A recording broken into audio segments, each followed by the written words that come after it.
लाठी चार होईल बघ शकतो त्याला जीव वाचवून जाता.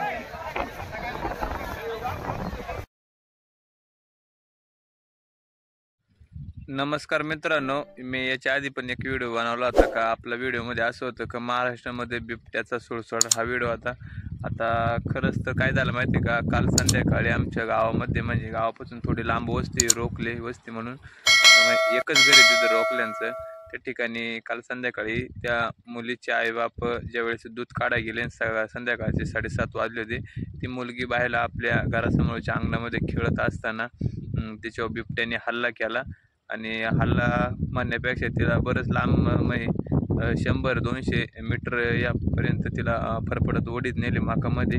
आणि ज्यावेळेस तिचे वडील धाव घेतली तिला वाचवण्यासाठी, पण तोपर्यंत बिबट्याने तिला बरंच लांब नेलं होतं ओढीत माकामध्ये. आणि तिचे जे नरड्याला जे बिबट्याने धरलं होतं ते अतिशय श्वास घेण्याजोगे राहिलं नव्हतं. त्याच्यामध्ये तिला दवाखान्यात आणलं होतं गावामध्ये, पण तरी पण ती वाचू शकली नाही. तिचा श्वास न घेता आल्यामुळे तिची जी नळडं राहते इथं ते पूर्ण बिबट्याने तोडलं होतं. त्याच्यामुळं मग तिचं निधन झालं. तर मला एवढं सांगणं आहे की मित्रांनो, जर आपल्या घरी जर लहान लहान लेकराची जर कृपया आपण जर रानात किंवा जंगलाच्या किंवा डोंगर भागात राहत असाल तर लहान मुलं आपले संध्याकाळच्या टायमाला बाहेर निघू देऊ नका. कारण की सध्या ना महाराष्ट्रामध्ये खूप बिबट्यांचं प्रमाण खूप वाढलेलं आहे. कारण आमच्या या खडकवाडी परिसरामध्ये का ना एकूण 5 ते 6 बिबटे सध्या पाटर भागामध्ये हिंडत असतात. इकडं जंगल नाही आहे, पण तरी पण या पाटर भागामध्ये का ना ते जास्त हिंडत असतात. कारण त्यांना साईडला खाण्यासाठी काहीच भेटत नाही. त्याच्यामुळे ते गावाकडे किंवा जिथं लोक वस्ती तिथं हा हल्ला करीत असतात. आणि कालांतराने जर यांना खायला जर नाही भेटलं ना ते डायरेक्ट आपल्या गावांमध्ये पण हल्ला करणार आहे. असेच तर आपण लहान मुलांना का ना अंधार किंवा जास्त अंधार पडला तर घराबाहेर निघू देऊ नका आणि त्यांना सुरक्षित ठेवा.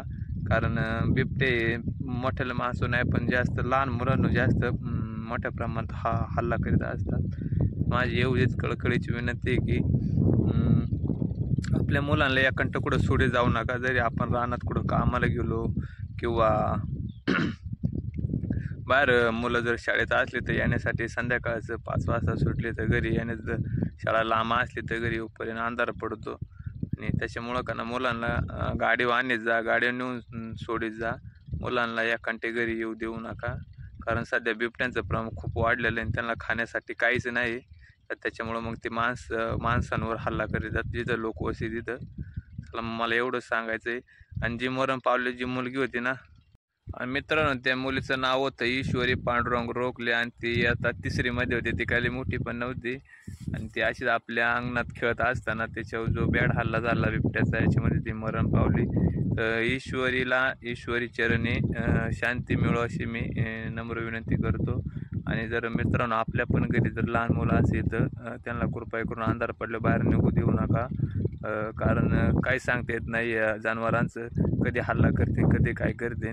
त्याच्यामुळं सांभाळून राहत जा. आणि आपण पण रात्री जर पाणी बिणे असेल तर कृपया करून पाणी भरायला जात नका जाऊ. दिवसा काय लाईट असेल तेवढंच पाणी भरे जा. रातचं आपलं बंद ठेवी जा मोटर. शेतकऱ्यांसाठी माई कळकळून. तसेच मित्रांनो जे ईश्वरी रोखलेवर ज्या बिबट्याने हल्ला केला तर त्या बिबट्याला लवकरच गावकऱ्यांनी 24 तासाच्या आत वन विभागाच्या टीमने आणि गावकऱ्यांनी पकडलेला आहे. चला तुम्हाला मी मोरमध्ये दाखवतो तुम्हाला.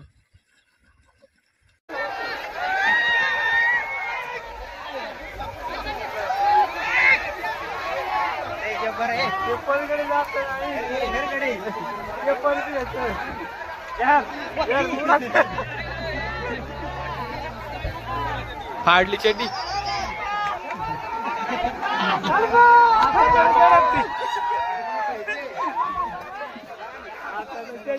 चड्डी फाडली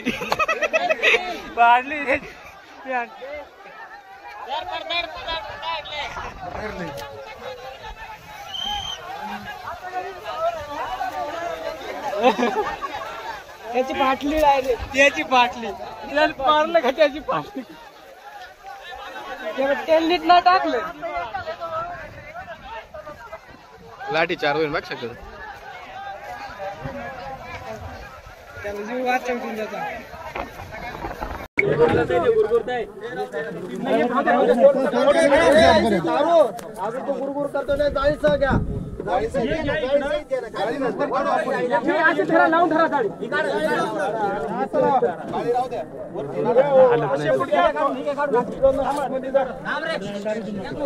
हागलं होते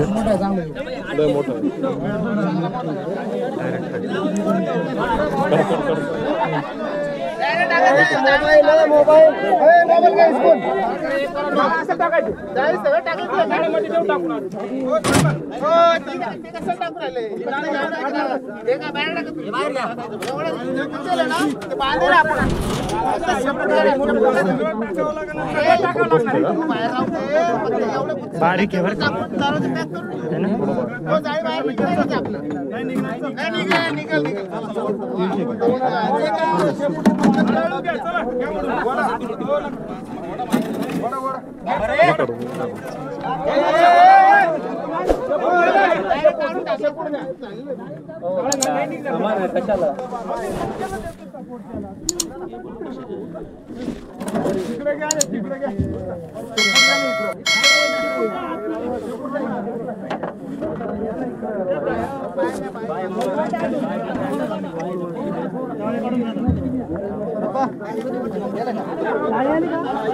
$90-100 किलो असेल